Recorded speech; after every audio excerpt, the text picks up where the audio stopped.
Hello, it's Tiffany and welcome back to my scrapping table. Again, I apologize for my voice. I'm still getting over this cough, but I'm doing my best to get better as soon as I can. Like I promised, this video is about using these adorable faux Polaroid frames. And there are several ways to do this. The easiest one, and the way that these ones are cut, is to get a die. This is the Lawn Fawn Say Cheese set die. I do not own the stamp set, but I use this so often that it was absolutely worth every penny that I spent to get it. And I don't really feel that I need the stamp set whenever I'm doing it with patterned paper. However, if you don't have a die cutting machine or you don't want to buy the die, you can still use a stamp set, such as this Teresa Collins one by Fiskars, which does something like this. The only drawback to this is that you have to use this little square because the border is so thin that you won't be able to cut out the square and get it in there without it looking a little bit funny. So I had to washi tape it off and then do my distress inks. And it's very time consuming, but this stamp set was $10 and this die was at least $20. So this is a really good option if you are not that into dies, but you love stamps. And the other stamps in this set are really, really cute. I love the two banners here and here.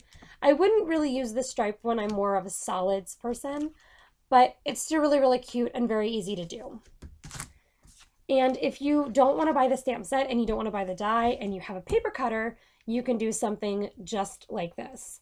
This is a 3 by 4 rectangle and a 2.5 inch by 2.5 inch square. And all I did was distress the back, cut out a few cute lawn fawn images from one of their Easter sets. I think this one was extra special, something like that. I know it says extra. I'll have to check the name of it and put it in the description below for you.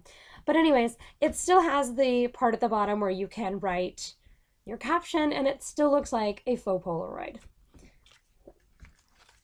I will set those off to the side. Today I'm going to show you how to use 2 of these, and I'm actually going to be using the 2 purple ones because that is my second favorite color. Green is my first. And the first way to use these is, come here. Sorry about that. Is to use an actual photograph. Here you can see one of my old pets. Unfortunately, I no longer have him. His name was Carrot the Ferret. I did not name him.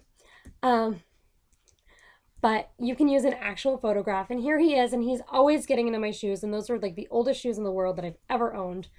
But he absolutely loved them. And he was in them all the time. He would hide things in them, crawl in them, chew on them. I ended up buying new shoes. But you can get it exactly the way that you want this. And now all I'm going to do is take an ink pen and I'm going to run it down the sides. Oops, I just wrote on top of the frame. Oh well.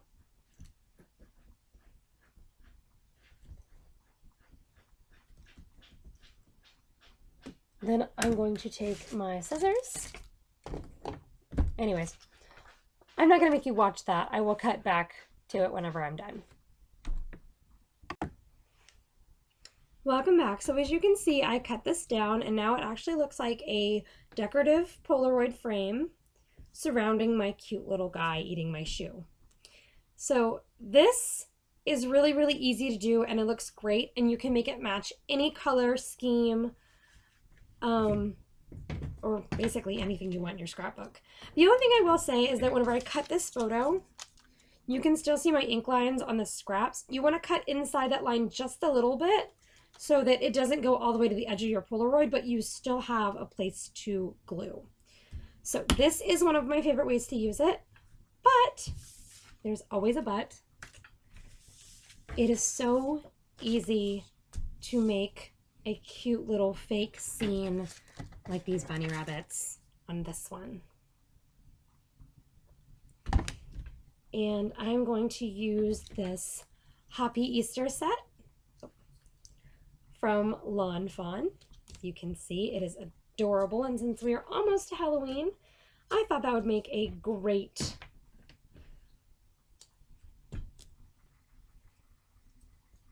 little starting point. So I'm going to ink up my bunny rabbit, and I don't want him all the way on there because I don't want it to look like he's floating in midair. So you can kind of see like his feet are down here, but it looks like he's kind of just sitting on the ground.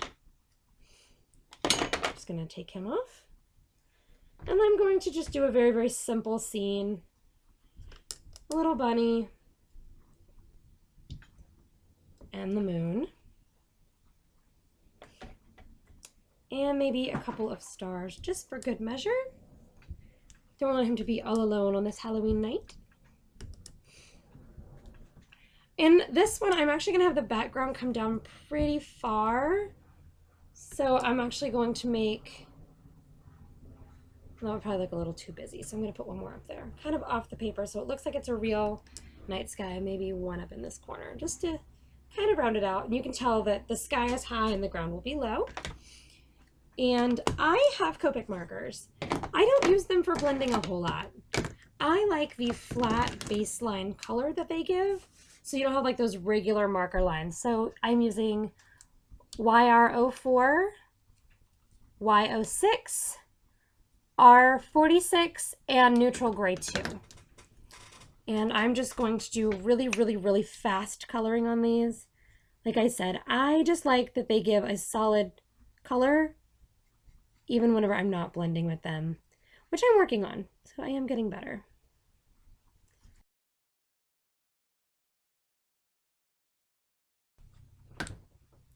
So now you can see that I've got him all colored, and I'm actually gonna go back and do the background in just a minute, but I won't make you watch me do that.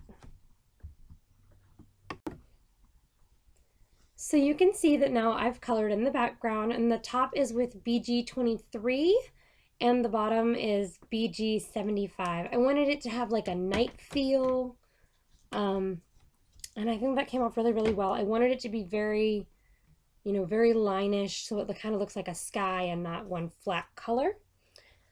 But I think it turned out really, really cute, and now all I have to do is put it in its little frame, and it looks like a Polaroid photograph.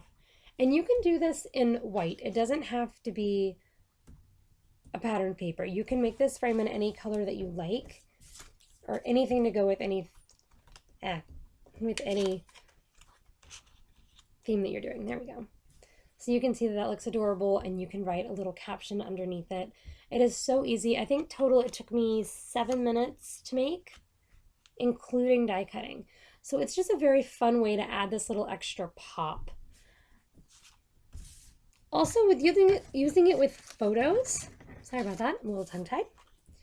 When using it with photos, these make a great way to frame photos that don't have a person in them or a really big subject. Like whenever you go to a theme park and you take a picture of, you know, some piece of architecture. My goodness, I'm tongue-tied today. You know, like Cinderella's castle off in the distance. This makes a great way to frame it and keep them kind of emphasized, but not where it's just another photo on a mat. This makes it look like a vacation scene if you had, you know, a few different pictures lying around like that. Apparently I have a thing for rabbits in this video, or small weaselly animals. Anyways, I really hope that you enjoyed this. If you have questions, comments, leave them below. I would love to hear them. And thank you. Until next time, have a great day.